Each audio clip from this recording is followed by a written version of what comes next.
নমস্কার বন্ধুরা, আমি সুস্মিতা ভট্টাচার্য। বাস্তু ভিশনস উইথ সুস্মিতার আরো একটি এপিসোডে আপনাদের সকলকে স্বাগত জানাই। দেখুন, খুব পবিত্র একটা মাস এখন কিন্তু চলছে, অর্থাৎ আমাদের হিন্দু শাস্ত্র মতে ভগবান শিবের মাস চলছে, শ্রাবণ মাস। হিন্দু শাস্ত্র মতে বলা হয় অত্যন্ত পবিত্র এই সময়টা। পবিত্র কি সেন্সে? কারণ আমরা ভগবান শিবের আরাধনা করতে পারি। আরাধনা তো সারা বছর ধরেই করা যায়, কারণ দেবাদিদেব মহাদেব ভীষণ ভাবে খুব অল্পতেই খুশি হয়ে যান তিনি। এবং তার আরাধনা করলে পরে আমাদের জীবনের যে জায়গাগুলোতে আমরা পৌঁছতে পারছি না, যে লক্ষ্যে পৌঁছাবার জন্য হয়তো আপনি সারা দিন ধরে দৌড়চ্ছেন, তাও আপনি সাকসেস পাচ্ছেন না। জীবনে অনেক অবস্ট্যাকলস আসছে, যেগুলোকে হয়তো কারণই খুঁজে পাচ্ছেন না কেন আসছে, বা জীবনে এরকম পরিস্থিতি এসে দাঁড়াচ্ছে যে সমস্ত কিছু খাটনি আপনার বিফলে চলে যাচ্ছে।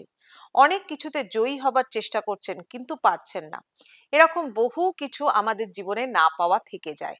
তাই আমরা বিভিন্ন রকম ভাবে সেগুলোকে পাওয়ার চেষ্টা করি। ভগবানের সামনে আরাধনা করবার সময় হয়তো অনেক মানুষেরই সারাদিনের মধ্যে হয় না। খুব কমন একটা প্রবলেম, যেটা আমি প্রায় মানুষের কাছ থেকে শুনে থাকি, যে না, এত সারাদিনে একটা বিজি শিডিউল থাকে যে সে তার মধ্যে থেকে সময় বার করা যায় না যে ধ্যান করবার, বসবার, মেডিটেশন করবার ইত্যাদি। যাই হোক, কিছু কিছু রিচুয়ালস আছে যেগুলোকে অবশ্যই মানতে হয়। সেটা আপনার 24 ঘন্টা সময়ের মধ্যে থেকে বার করে নিয়েই আপনি কিন্তু মানতে পারেন। ঠিক সেই রকম শ্রাবণ মাসের প্রত্যেকটা সোমবার যদি আপনি মানে অবশ্যই যদি মনে করেন যে না, আমি নিতান্তই উপোস থাকতে পারছি না, ফাস্টিং রাখতে পারছি না, তাহলে কিন্তু অবশ্যই আপনি যেটা করতে পারেন সেটা হচ্ছে অভিষেক করতে পারেন। শিবের অভিষেক। শিবের বিভিন্ন ভাবে অভিষেক করতে পারেন, বিভিন্ন রকম জিনিস দিয়ে অভিষেক করতে পারেন। কারণ আমাদের জীবনের সমস্যাও বিভিন্ন রকম, এবং শাস্ত্র পুরাণ মতে বলা হচ্ছে যখন সমুদ্র মন্থনের সময় দেবী পার্বতী যখন মহাদেব বিষ পান করেন, দেবী পার্বতী তার গলার কাছে হাত দিয়ে সেই জায়গাটাকে আটকে দিয়েছিলেন, সেই বিষ যাতে তার শরীরে না পৌঁছায়। যে কারণে আমরাও এই শ্রাবণ মাসেই কিন্তু অবশ্যই ভগবান শিবকে, তাকে তুষ্ট রাখবার জন্য তার বিভিন্ন ভাবে অভিষেক করে থাকি। রুদ্রাভিষেক করি, জলাভিষেক করি, স্বর্ণাভিষেক করি, পঞ্চামৃত দিয়ে অভিষেক করি। এছাড়াও বিভিন্ন সহস্রধারা দিয়ে অভিষেক করি। এখন সহস্রধারা দিয়ে অভিষেক করা বলতে অনেকেই হয়তো বুঝতে পারছেন না কিভাবে অভিষেক করবেন। এমন একটা, যেটার মধ্যে এমন একটা পাত্র থাকবে, যে পাত্রটার মধ্যে অনেকগুলো ছিদ্র থাকবে। সেই রকম কিছু দিয়ে যদি আপনি ভগবান শিবের অভিষেক করেন, সেটা জল দিয়ে করতে পারেন, দুধ দিয়ে করতে পারেন, নারকেলের জল দিয়ে করতে পারেন, ডাবের জল দিয়ে করতে পারেন, হলুদ দিয়ে করতে পারেন, বা কমলা লেবুর রস দিয়ে করতে পারেন, বেদানার রস দিয়ে করতে পারেন। বিভিন্ন রকম জিনিস দিয়ে কিন্তু সেই অভিষেক করা যায়। হলুদ দিয়ে অভিষেক করা অত্যন্ত শুভ বলে মানা হয়। বা আপনি যদি পঞ্চশঙ্খে জল ভরে যদি সেই অভিষেক করতে পারেন, তাহলেও কিন্তু শুভ। জীবনের বিভিন্ন সেক্টর, বিভিন্ন পর্যায়ে আমরা কিন্তু বিভিন্ন ভাবে সেখান থেকে আমরা মানসিক শান্তি পেতে পারি, আমাদের ইকোনমিক সেক্টরকে স্ট্রং করতে পারি। সমস্ত কিছু কিছু পাওয়ার জন্যই যে আপনি করবেন তাও কিন্তু নয়। এটা আমি পার্সোনালি মনে করি, আমরা সব সময় কিছু না কিছু চাই, কিন্তু অনেক সময় এরকম থাকে যে আমাদের মানসিক শান্তির ভীষণভাবে দরকার পড়ে।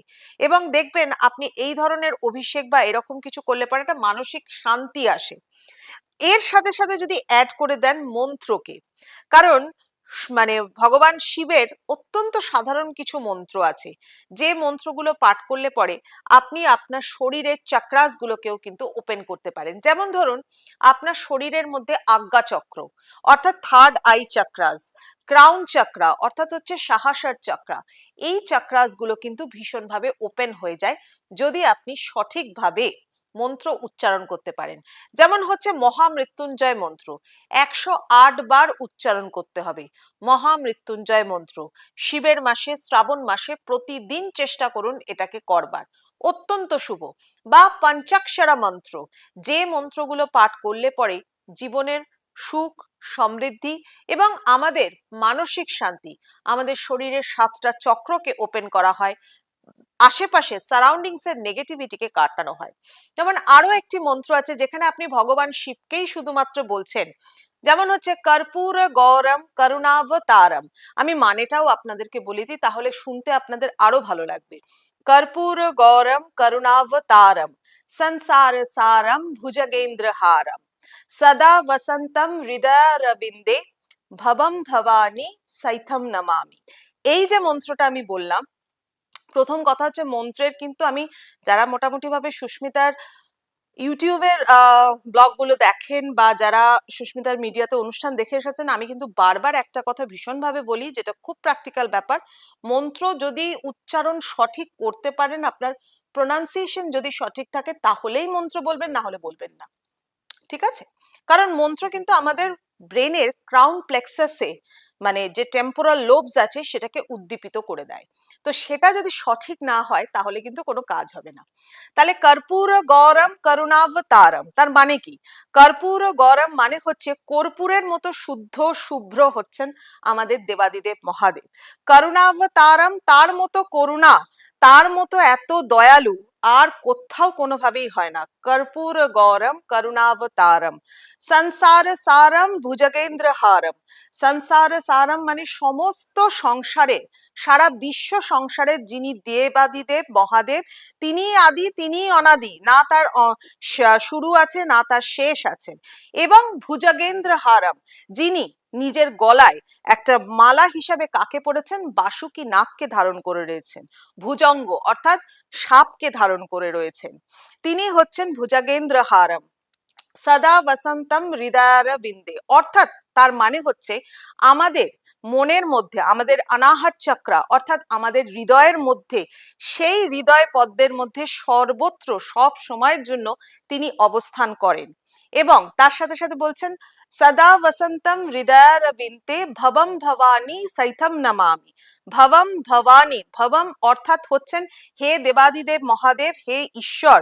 ভবানী হচ্ছেন তার সঙ্গী অর্থাৎ পার্বতী।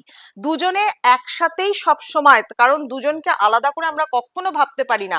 একজন যদি শিব হন, আর একজন হচ্ছেন শক্তি অর্থাৎ অর্ধ নারীশ্বর রূপ। আর এই অর্ধ নারীশ্বর রূপকে আমাদের সকলের প্রণাম।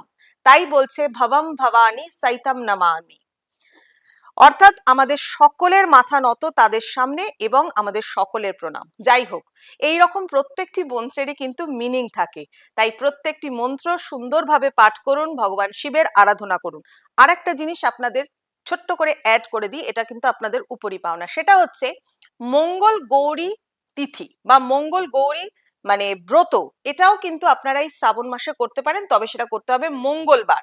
এটা হচ্ছে যাদের বিবাহিত জীবনে প্রচুর অশান্তি, যারা ভীষণভাবে সাংসারিকভাবে অশান্তির মধ্যে পড়ে রয়েছেন, মানে দাম্পত্য জীবনে কলহ লেগেই রয়েছে, তারা কিন্তু এই ব্রতটা পালন করতে পারেন, মঙ্গল গৌরী ব্রত, এবং সেটা পালন করতে হবে মঙ্গলবার। যাদের মার্সের সমস্যা রয়েছে, যারা মাঙ্গলিক রয়েছে, তারাও কিন্তু করতে পারে। যাই হোক, আরো কিছু যদি শুনতে চান অবশ্যই কমেন্টস করুন। সুস্মিতার সাথে থাকুন বাস্তু ভিশনস উইথ সুস্মিতাতে।